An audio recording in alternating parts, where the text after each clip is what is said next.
মমতা বন্দ্যোপাধ্যায় একটা সময় আমরাও বলতাম, মানুষও বলতেন যে তার জনপ্রিয়তার ধারে কাছে বোধহয় কেউ যায় না। আর আজকে এমন অবস্থা হয়েছে যে এই তৃণমূল কংগ্রেসের জনপ্রিয়তা, মমতা বন্দ্যোপাধ্যায়ের জনপ্রিয়তা বাড়ানোর জন্য একজন ধার করে এই বিহার থেকে একজন ঠিকাদার, একজন প্রফেশনাল লোককে, একজন সেফোলজিস্টকে, একজন স্ট্র্যাটেজিস্টকে ধার করে নিয়ে আসতে হয়েছে আজকে তৃণমূল কংগ্রেসের জনপ্রিয়তাটা ঠিক রাখার জন্য, বাড়ানোর জন্য। আজকে এটাই সব থেকে লজ্জার বিষয়। তার মানে তৃণমূল কংগ্রেসের পায়ের তলার মাটি আলগা হয়ে গেছে, তৃণমূল কংগ্রেসের জনসমর্থন হারাচ্ছে, জনপ্রিয়তা হারাচ্ছে নেত্রী। তাই আজকে ভাড়া করে তাদেরকে নিয়ে এসে এই জনপ্রিয়তার মাপকাঠিটাকে ঠিক করতে হচ্ছে। তার মানে নির্বাচনের আগে তারা নিজেরাই হার স্বীকার করে নিয়েছে, তারা পরাজয় স্বীকার করে নিয়েছে। যার কারণ এখন দেখবেন হঠাৎ করে ব্যানার লাগানো শুরু হয়েছে 2-3 দিন ধরে। কালকেও আপনারা জানেন যে হুগলি জেলার মাঠে সম্মানীয় যশস্বী, একটু আগে সুশীল মোদীজি বলছিলেন, আর আমিও বলছি আজকে তৃণমূল কংগ্রেসও ভাবছে, তাদের অন্তরে ওই কথাটা বাজছে যে আগামী 2021-এর নির্বাচনে তৃণমূল যাচ্ছে আর বিজেপি আসছে, তৃণমূল যাচ্ছে আর বিজেপি আসছে। তাই এখন ব্যানার লিখতে হচ্ছে যে বাংলা তার নিজের মেয়েকে চায়। ভাবুন কোন পর্যায়ে এসে পৌঁছালে এরকম ব্যানার দিতে হয়। এই এত বছর ধরে সুশ্রুড়ি দিয়ে যদি কোনোভাবে ভোটের বৈতরণী পার করা যায়, সেই চিন্তা ভাবনা শুরু হয়ে গেছে যখন এই দলে। তার মানে স্থির বিশ্বাস যে তৃণমূল কংগ্রেস জেনে রেখে দিন 100 আসন এই বাংলায় পাবে না, এ থেকে দরকার থাকবে।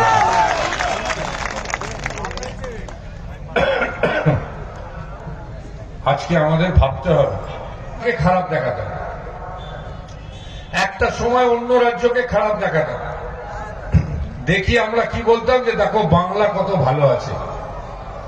আর আজকে এমন অবস্থা যে আজকে বিহার, উত্তরপ্রদেশের লোকেরা বাংলা দেখায়, আর বাংলার লোকেদের তখন নিজের ভালো কিছু বলতে পারে না, তখন অন্য রাজ্যের আবার উদাহরণ টানতে হয়। অর্থাৎ আজকে বাংলা এরকম একটা জায়গায় নিয়ে গেছে এই তৃণমূল কংগ্রেসের সরকার। আজকে এই স্লোগানের মধ্যে দিয়ে এইটা মোটামুটি প্রতিষ্ঠিত হচ্ছে যে শুধু আজকে বাংলার মেয়ে নয়, আজকে বাংলার মানুষ ঠিক করেছে শুধু একা বাংলার মেয়ে নয়, বাংলার অনেক সন্তান সন্ততি আছে, বাংলার অনেক ছেলে মেয়েরা আছে, যাদের মধ্যে মেধা আছে, যাদের মধ্যে সম্পদ আছে। আগামী দিনে তাদের হাতে বাংলার দায়িত্ব তুলে দিতে চায় এই বাংলার মানুষরা, শুধু একজন মেয়ের হাতে তারা তুলে দিতে আর চাইছে না। 10টা বছর দেখেছি কি অবস্থা হয়েছে। একটু আগে পৌঁছানো যায়, সরাসরি তাদের থেকে কিনবো।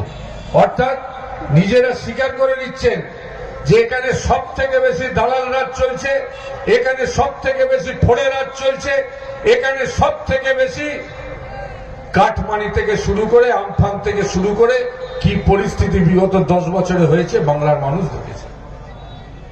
আজকে বাংলার মানুষ তাই পরিবর্তন চাইছে। বাংলার মানুষ চাইছেন এমন একটা সরকারকে নিয়ে আসতে, যে সরকার বাংলার মানুষের কথা বলবে, বাংলার মানুষের জন্য উন্নয়ন করবে। আমরা অনেক সরকার দেখেছি, 34 বছরের একটা সরকারকে দেখেছি যে সরকার শুধুমাত্র কেন্দ্রের সাথে ঝগড়া করে করে চলে গেছে। এমন একটা সরকার করে করে 34 বছর কাটিয়ে দিল। আর তৃণমূলের এই 10 বছরের সরকার, এরাও কেন্দ্রের সাথে শুধু ঝগড়া করে করে কাটিয়ে দিল, আর কিচ্ছু করল না। আজকে বলুন তো কেন কিষাণ সম্মান নিধি পেলেন না, কেন আয়ুষ্মান ভারত পেলেন না? আর যত রকম কেন্দ্রের প্রকল্পগুলো আছে সেই প্রকল্পগুলোর নাম পাল্টে পাল্টে শুধু বাংলার মানুষের সঙ্গে বঞ্চনা করে গেল। তাই ভারতের প্রধানমন্ত্রী এখানে বলে গেছেন, এবং 2021-এ জেনে রেখে দিন, যেদিন সরকার প্রতিষ্ঠিত হবে সেদিন প্রত্যেক কৃষকের ব্যাংক অ্যাকাউন্টে 18,000 টাকা করে আপনাদের পৌঁছে যাবে। শুধু তাই নয়, আমরা কেন ডবল ইঞ্জিন সরকার বলছি? ডবল ইঞ্জিন সরকার এই কারণে বলছি যে কেন্দ্র রাজ্য একই সরকার হলে ধরুন আজকে কৃষক বন্ধুও মানুষ পাবেন, কিষাণ সম্মান নিধিও আপনারা পাবেন, স্বাস্থ্য সাথীও পাবেন, আয়ুষ্মান ভারতও পাবেন। স্বাস্থ্যসাথী কার্ডটা তো এখন একটা ভোট কার্ড হয়ে গেছে, যে কার্ড দিয়ে আপনারা জেনে রেখে দিন, শুধু ভোটের বৈতরণী পার হওয়ার জন্য, শুধু ভোটের ময়দানে কাজ করার জন্য এই ভোট কার্ডটাকে ব্যবহার করছে। ভোট কেটে গেলে আর কেউ স্বাস্থ্যসাথীর সুবিধা পাবেন না।